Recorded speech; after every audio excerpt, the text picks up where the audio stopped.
Hi guys! So for today's video, ipapakita ko sa inyo yung tatlong shade na lip tint na nabili ko sa Shopee.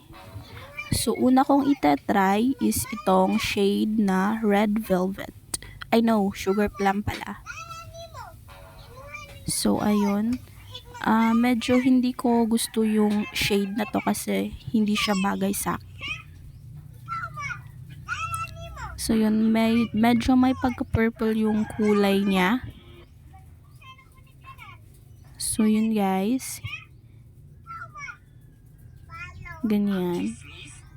Tapos, ang susunod nating itatry is ang Candy Apple. So yung Candy Apple na shade is yan yung always kong ginagamit kapag umaalis ako. So yan. Malapit na yung maubos kasi yan yung lagi kong ginagamit. Gusto ko rin yung kulay niya kasi hindi siya masyadong red, yung sakto lang. So tapos, ito namang Red Velvet, dark shade siya. Medyo may pagkamaroon yung kulay niya, dark red. Gusto ko rin siya, gusto ko rin yung shade niya.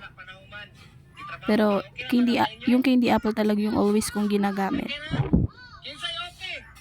Pasensya na kayo sa background kasi nanonood yung anak ko ng video, ang ingay. So yun guys. So yan yung tatlong shade na nabili ko sa Shopee.